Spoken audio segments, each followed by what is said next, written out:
Welcome back to another episode of Amazing Life. Guys, I am at March Moto Madness, and as you can tell, it's madness.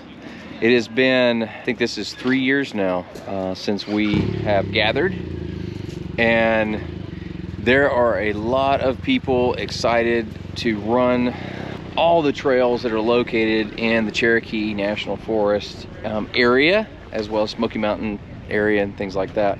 Most of this episode is going to be dedicated to giving you guys a taste of what March Moto Madness is all about. It's been a while. I'm excited to be back. They've been doing this for a lot of years, and it started with just a few guys wanting to get together and riding, and it has become what is known to be the mother of all rallies. And I believe the expectation this year was to be 800 plus. So I'll be curious to find out if we can get some hard numbers on that and see kind of what it turned out to be. All right, so here we go. But it's been a lot of years. I mean, it's grown. So guys, I want you to meet, of course, if you've watched my channel, you probably already know Tracy. Good friend of mine, we ride all the time.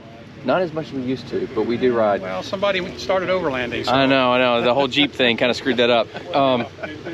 But I've also got right here Chad Warner. You have done, at this point, every BDR. They just launched the Wyoming, so that's well, number okay, 11. that's unfair. Yeah. Yeah. So until Wyoming, you've done every BDR. Every BDR. And how long did it take you? I did it 111 days. 111 days. The first 8 we were out, we did 77 days back to back on the first 8, and then came back to the East Coast and then did Mid-Atlantic and Northeast, and it was a total of 111 days. So which was the hardest BDR that you did? Yeah, that's the question that everybody asks, like, which BDR? And it's not so much. Each BDR has a challenge. Yeah. You're going to find a challenge on each of the BDRs. But the one that was the most challenging to me, physically, mentally, not riding, was Idaho BDR, because I chopped through Magruder Corridor. It had literally 100 trees that were down. What? Yeah. And I chopped through 5 or 6 dozen. Took 2 days. I was on the trail for 2 days chopping through Magruder Corridor. What did you use to chop through all that? It's not like you carry a chainsaw. No, there was a little general store. No. It had a general store, and I bought a Pulaski axe. Did you really? Threw it on the back of the bike. And you axed through it. Axed through it. Okay, that's impressive. Wow. Okay, well, that's the sticker. Warning, I do dumb things. Yes. And there's more of that where that came from. A lot more. So do tell me a little bit about your stick door. So the stick, this is the adventure door for my It's snug. It's snug. Yeah. The door came off on Magruder Corridor. Nice. Just popped off, and had the dummy cord, which is perfect name for me. The dummy cord was long enough to go inside the between the wheel and the swing arm, and just jammed up in there and twisted it. So I was like, well, what am I going to use? Things could have gone so much worse. Yeah, I was lucky on that. All right. Good talking to you, Chad. Great catching up. We'll see you. Harley Davidson, the newcomer to the adventure market, was here in force with their popular Pan American, both for show as well as available for test rides. Also represented was Yamaha, who had a large area showing off and also allowing test rides of their new and likely very popular T7, their 700cc dual sport motorcycle. Beyond those, virtually every make and model of dual sport was represented by riders from local to long distance.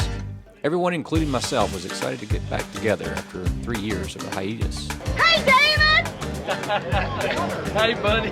The chow line gave plenty of time to catch up, knowing a good meal and music was right around the corner. Everywhere's all around, comfort in the crowd, strangers' faces all around, laughing right out loud. Yeah, watch where you're going, still out on no toes.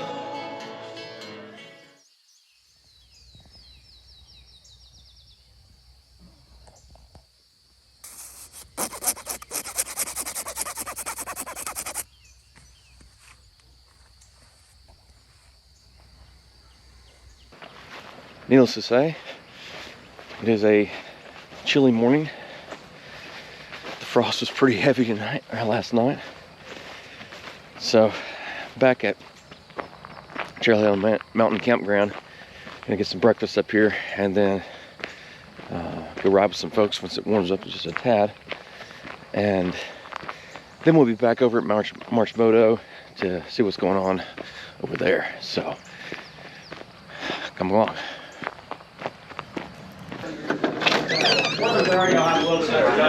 It's nice and warm in here, isn't it? Holy cow. Now, there we go.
All right, so we got back to March Moto, and they are just about to start the trials races. So if you're not familiar with March Moto or the GS Giants, the trials races are basically a testing of your skill set, and really cool course they have set up here. And there's everything from, you know, going through creeks to going around sand obstacles, off camber, berms, like you name it, it's all there. Log splitting, they'll do that as well usually. And so there's a group of guys here getting ready to test their skills and do some different competitions. What's up, guys? Hey, man. So let's see what they got. I'll give you guys a little taste of it. These trials go practically all day long. I think you'll enjoy at least this first part. So here we go. So if they make the plank, then it's an easy day. If they slip off the plank, it's gonna be a great video. Here's the teeter-totter. Again, the goal is to stay on it. You lose points if you fall off. So, in case you came out unscathed through the numerous mud attacks, they've now added, for the, of course, idea of hot dogging on your motorcycle, the inability to escape this whatsoever. Then up ahead, we've got the berms, which the tricky part about this is they're kind of a little off camber, so check this out. I'm not going to see it from that angle. I'm not sure how well that's showing up. They're probably a couple feet high, a little off camber on the edges, so really it will depend on where you hit it. Got a few of those. This one's a little steeper, both on the front and the back. So you can see it's a little steeper on the side, like that. And then pretty good little drop off there as well. So from there, they go up the hill. And at this point, this is where it gets a little tricky because a lot of these guys are riding big bikes like mine. And so momentum is king. All right, so at this point, they're taking all of the participants around the course to show them what to expect, what obstacles they've got to deal with, and you know, basically so they don't get lost while they're on the course. So once they finish this up, then we'll get started. We'll see what happens. So here we go. The first to go through is always the one that gets to test all the surprises. It was seriously sloppy out there, so throttle control was going to be key. Also, being aired down a lot will help with traction in these types of conditions. This particular spot hung up just about everyone, some more than others.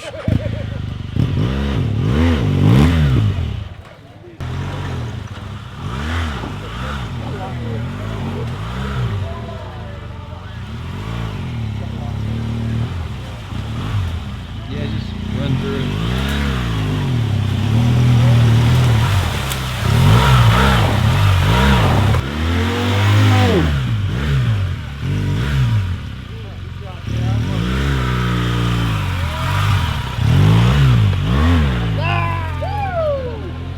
Unfortunately, they started Ben while the first bike was still going through, so I missed a lot of his run. Ben, a GS Trophy participant in the upcoming race held in Albania, ultimately won the trials course here at March Moto Madness. He is an excellent rider.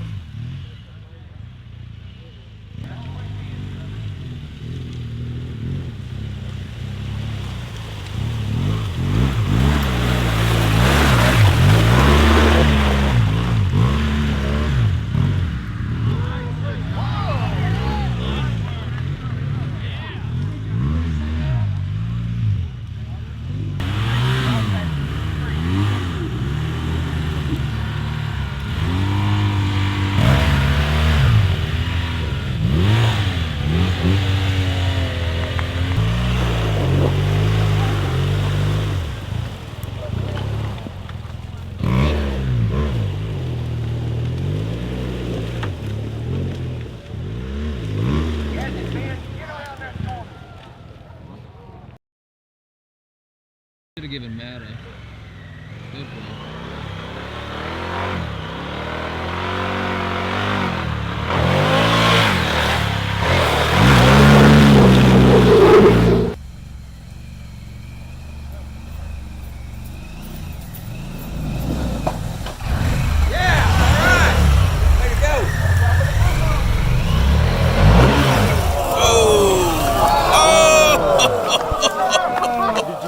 I did.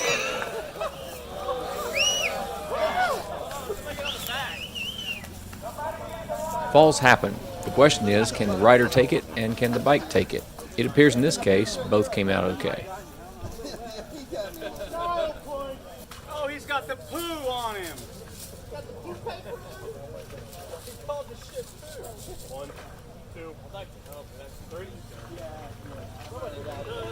A little cleanup and he was off again.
All right, guys, if you are a part of the ADV community, and if you have been for, I don't know, 5 minutes, you probably know who Matt Kelly is. So Matt Kelly did the GS Trophy in 2018, and he has been kind of the de facto standard for crazy high quality riding. Is that what we call you, Matt? Crazy, adventurous. That's a good term for it. So Matt's here. He did the this year he took the Pan American, and last year you did I always say last year, the last year that like the world was normal, you did the Sportster, like a modified Sportster, didn't you? Up the hill climb. I did. I had a 2006 Harley Sportster, and turned it into a scrambler with a bunch of suspension, and yeah. And you hauled butt all the way up the hill. I tried, yes. Yeah, it was quite the challenge.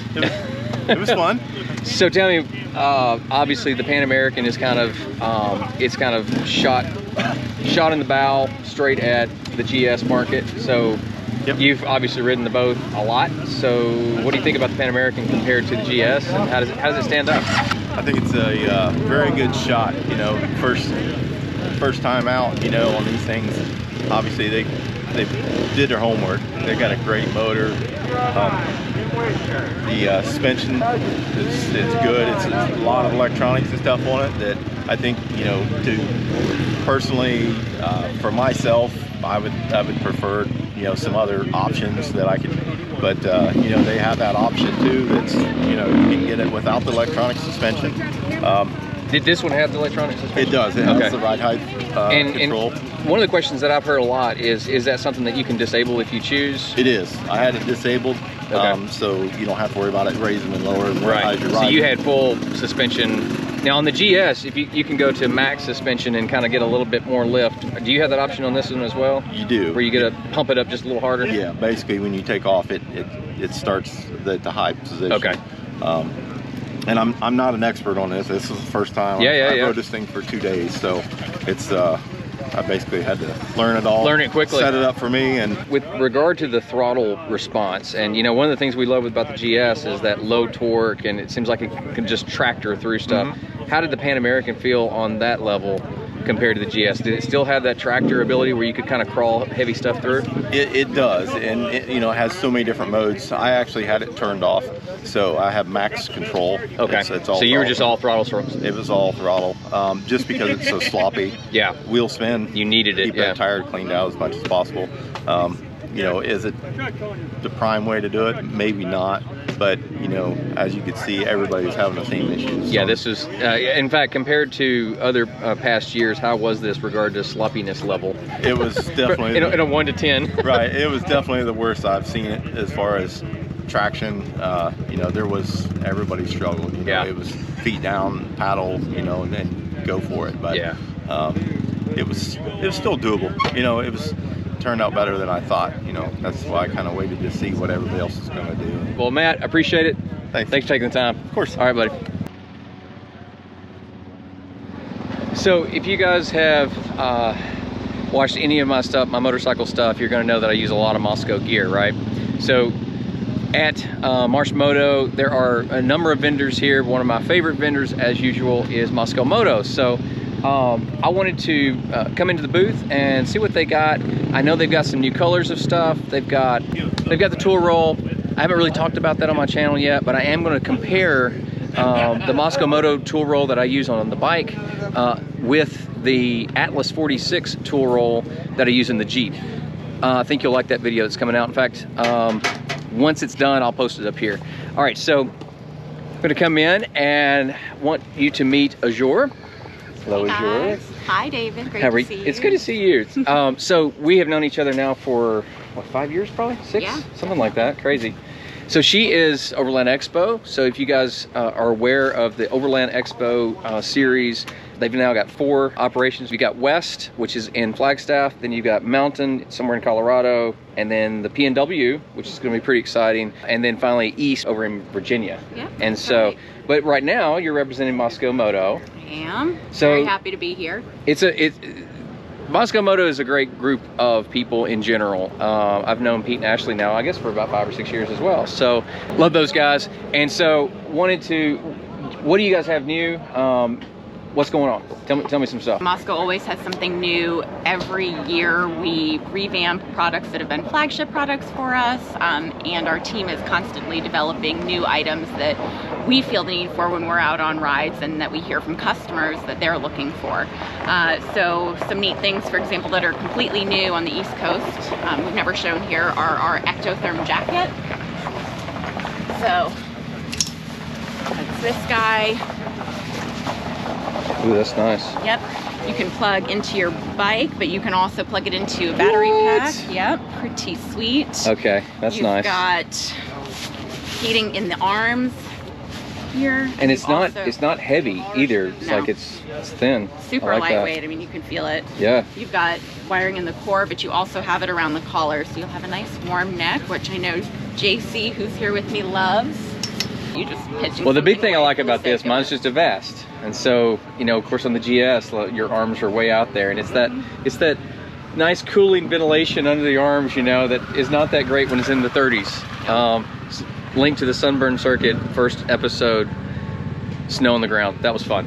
So anyway, the other thing that I noticed is you have a lovely green. We have a lovely green. It's our woodland colorway, and we're really, really excited. This is actually going to be a staple color in our product line.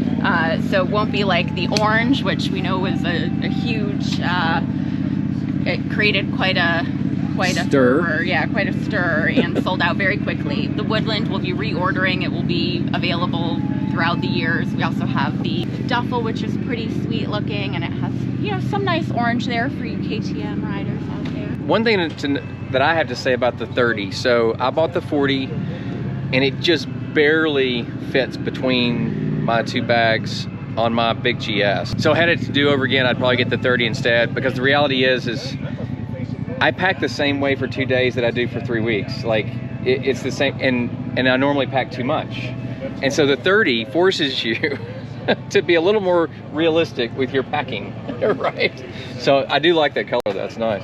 It is nice, and you've always got the beaver tail, if you need to expand a little bit, or you pick up something along the way, you run into a cold night, you pick up a sweatshirt. That's different than mine. That's like mine is more this material, and so you've reinforced that. I actually could use that for my tripod. My other one, so this is typically designed for tent poles, but my tripod should fit perfectly in there. So yeah, that's kind of neat. And so that's what I said about, always developing. There's something always new, even with flagship products like this one. So it's pretty exciting. That's what's cool about Mosko Moto, is they're not this big company that goes, oh, I think this, kind of like the horsepower thing that manufacturers are doing with bikes. It's like, oh, well, we hear more horsepower sells, but how much more do you need? Like, where do you go? I'd rather lose 20 pounds than have more horsepower.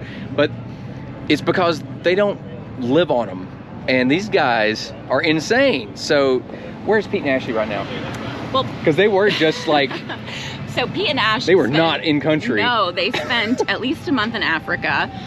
Did one of their typical fly in, buy a bike, ride around, meet all the people, make all of us want to get out too. Yes. They came back. They were home, I think, for under 4 or 5 days, and then we had a team ride in Baja. And these team rides are company rides where we do them twice a year, and the purpose. It's a multi-purpose trip, right? But the primary focus is product testing, product development, and every trip we learn something about a flagship product that, like, hey, we can do this a little better, or maybe we should change this. We test out prototypes, so we have some really exciting new tank bags coming in July, so keep an eye out for those. It's exciting, and it's frankly, for us, it's really nice to be able to work for a company that stands behind the product. Our customer service and warranty situation is top notch. It's great to hear that when we're at shows like March Moto Madness. So it's been pretty cool. Awesome. Azura, thank you so much. Thank you, David. All right. Bye-bye. Have a great day. Enjoy. You bet. You too. So that's the one big thing that I love about Mosko Moto, because when they use their stuff, they know when stuff doesn't work. And obviously they listen to you guys as well. So make the comments and blah, blah, blah, all that stuff. They're listening, and then they go and test it. and then they make changes, and then they innovate to a better product. What more can you ask for? Anyway, that's it for Mosko Moto. Let's go take a ride. Okay, well, the ride ended up only being down to Ironworks, which is only a few miles away. But I had a great lunch with Ben, who again will be one of the GS Trophy riders in the 2022 season. After lunch, it was time to get back to watch the hill climb, which was the final challenge for the day. Everyone who wasn't still riding had gathered around to watch those who decided they just needed to get to the top. Ben was one of the first to attempt the hill climb and did a brilliant job, making it almost to the top before he jumped from the bike at the top.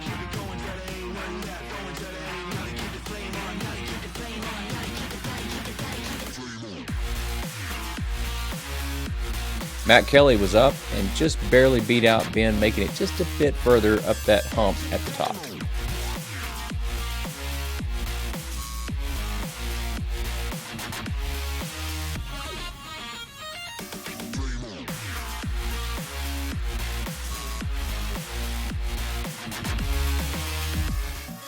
Challenges were over and I was hungry, so it was time to fix dinner back at camp.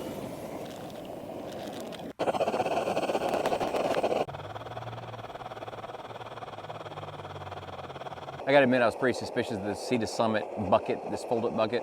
I love the idea, but I really wondered whether or not it was going to, be able to hold up to boiling and stuff. And I gotta tell you, so far, I mean, I'm really impressed. It has saved me a ton of room in my motorcycle camping kit because it all collapses down so tight. So it actually goes inside my skillet, which is fantastic. So yeah, so far this has been a real winner. The design of this skillet is great because it's got just enough curve that you can actually, do real cooking with it.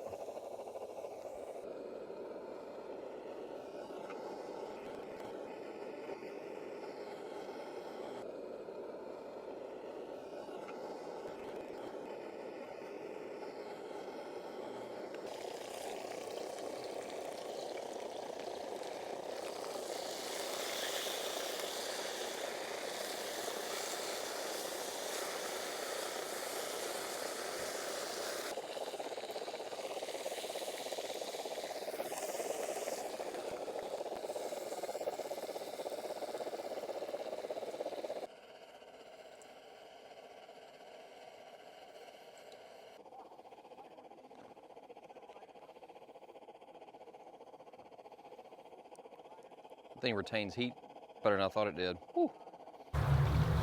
Vegetables are good. Throwing that spinach in there was a good idea. So the steaks are from the Mennonites. So there you go. Basically one skillet, one pot, 2 steaks, potatoes, vegetables. Well guys, that does it for me for this video. I think we're gonna head back over we had a great dinner. Everything tasted fantastic. I hope it looked good. Hope you got to kind of see what again, one skillet, one pot, simple meal, easy to clean up, and real food. So it was fantastic. We're gonna head off back to March Moto, hang out with some friends for the evening, and then head out the next day. So hope you guys enjoyed this video. If you did, like and subscribe. Got a lot of videos coming down the pipe. I've got a couple more videos still coming from the Sunburn circuit that I did with Moto Photo Adventure guys, and so stay tuned for those. This one will probably come out before those, just because I know that everybody's interested in seeing how was March Moto after 3 years. So anyway, I hope you guys enjoyed it. As always, make life amazing.